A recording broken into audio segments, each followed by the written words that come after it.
अस्सलाम वालेकुम, डॉक्टर अरशद महमूद है। आज की वीडियो के अंदर हम देखेंगे कि हमने लंबर पंक्चर का प्रोसीजर कैसे परफॉर्म करना है, इसकी इंडिकेशंस क्या होती हैं, इसकी कंट्रा इंडिकेशंस क्या हैं और इसके जो है इंपॉर्टेंट प्री रिक्विजिट क्या है, और प्रैक्टिकली हम देखेंगे कि हमने ये प्रोसीजर परफॉर्म कैसे करना है। और हम देखेंगे कि हमने लंबर पंक्चर के ज़रिए इसका प्रेशर कैसे मेजर करना है।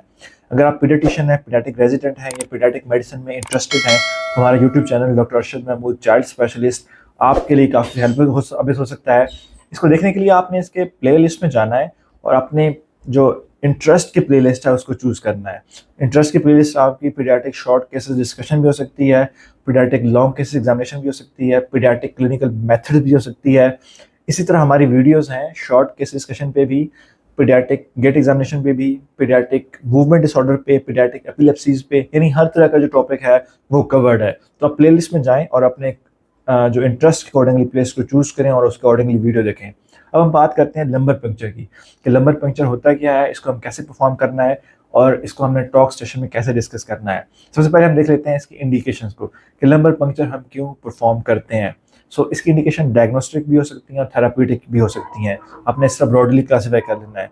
अगर हम डायग्नोस्टिक की बात करें तो डेफिनेटली सबसे इंपॉर्टेंट ये है कि हम सीनस इन्फेक्शन जिसमें मेनिंजाइटिस है, इंसेफेलाइटिस है, ट्यूबरकुलस मेनिंजाइटिस है, इसी तरह सीनस स्प्रेड ऑफ कोई न्यूप्रोलिफरेटिव डिसऑर्डर यानी कैंसर का स्प्रेड है, इंसेफेलाइटिस है, उसके अंदर भी हम सीएसएफ लेते हैं। डिफरेंट जो डिसऑर्डर है उसके अंदर हम डायग्नोस्टिक टैप कर रहे हैं। इस तरह सब अगर किसी पेशेंट में सब एक्नाइट हैमरेज हुआ है तो उसमें भी हम इसको डायग्नोस्टिक टैप कर सकते हैं, हमें वहाँ पे ज़ेंथोक्रोमिया मिलेगा।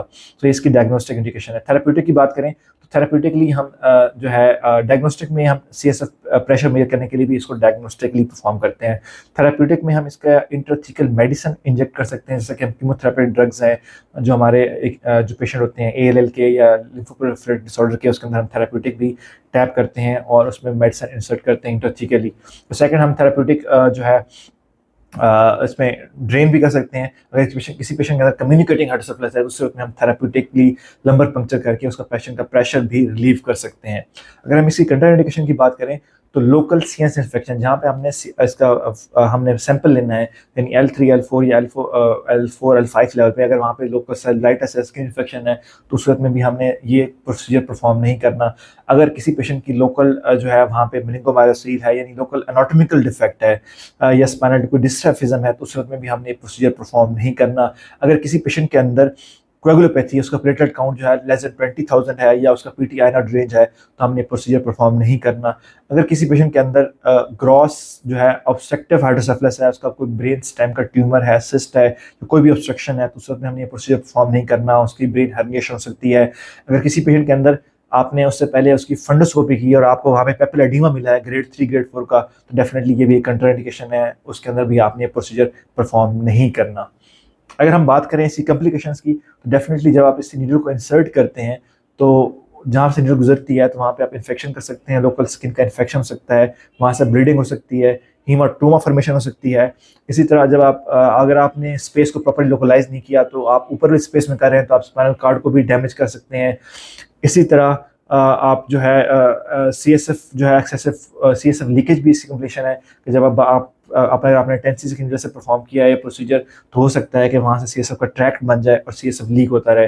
सो डिफरेंट कम्प्लिकेशंस है और सबसे जो खतरनाक कम्प्लिकेशन या ड्रास्टिक कम्प्लिकेशन है दैट इज कोनिंग या brain herniation. So local skin infection, haematoma, bleeding, spinal जो है नर्व या स्पाइनल कॉर्ड डैमेज, इसी तरह जो है सीएसएफ लीकेज और फिर कोनिंग या ब्रेन हर्निएशन।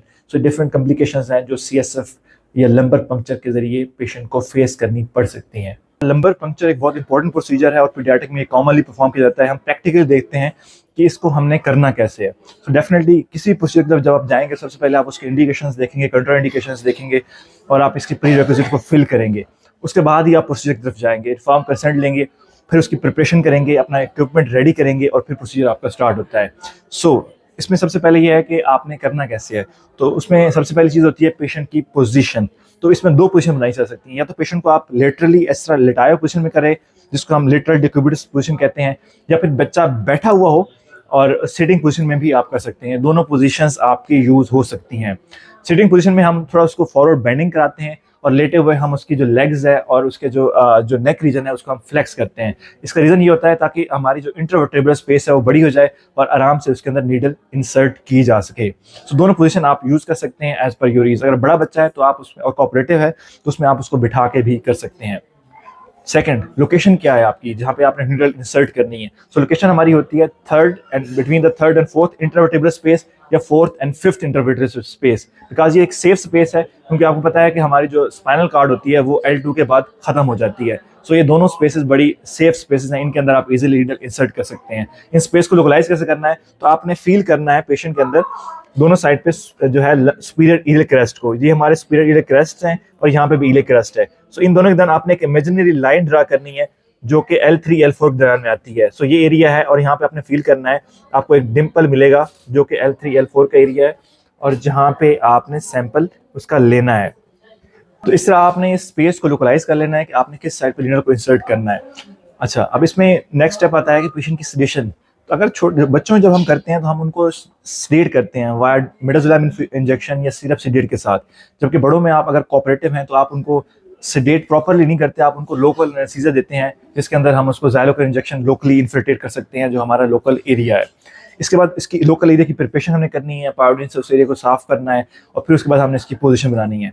पोजीशन बनाते हुए छोटे बच्चों के अंदर खासतौर पर न्यूनेट के अंदर अपने गौर करना है कि उनको बहुत ज़्यादा कंप्रेस नहीं करना, क्योंकि जब आप बहुत ज़्यादा कंप्रेस कराएंगे नेक को तो उनकी ब्रीदिंग भी ऑब्स्ट्रक्ट हो सकती है। तो प्रोसीजर आपका 1 मिनट का भी हो सकता है। अगर 1 मिनट के दौरान उनकी ब्रीदिंग ऑब्स्ट्रक्टेड रहेगी तो डेफिनेटली वो पेशेंट अरेस्ट में भी जा सकते हैं।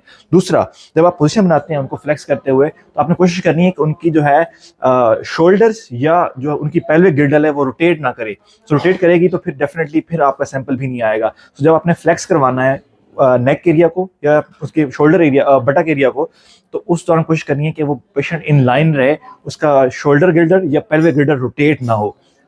लोकलाइजेशन के बाद लोकल एरिया की प्रिपरेशन के बाद फिर आपने नीडल इंसर्ट करनी है। तो इसमें आइडियल नीडल जो है हमारी वो ये LP नीडल है। सो LP नीडल आपने यूज करनी है 22 गेज की।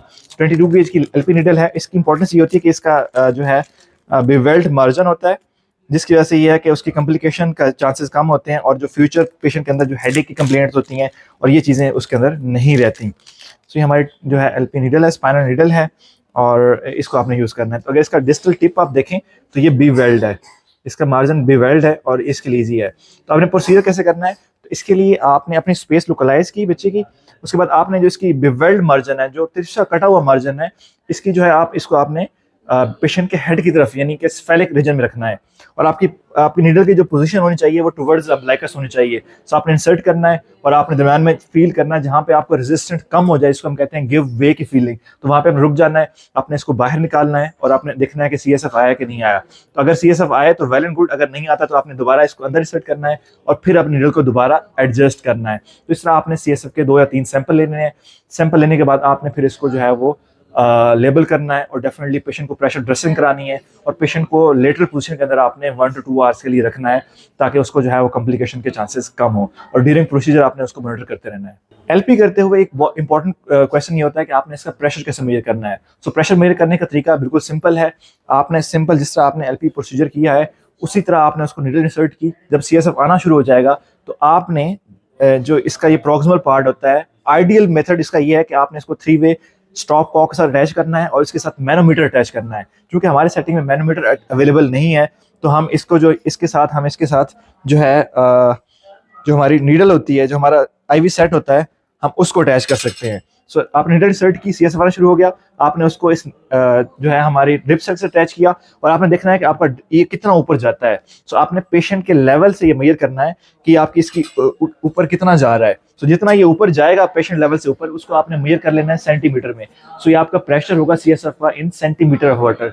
नॉर्मल जो CSF का प्रेशर होता है वो less than 25 centimetre of water होता है। सो अगर रेज होगा तो फिर आपने उस अकॉर्डिंगली इसको देख लेना है। तो रेज प्रेशर की अपनी इंडिकेशंस होती है, सिकास होती हैं, उसकी मेजरमेंट होती हैं और डिफरेंट टॉपिक है। Thank you.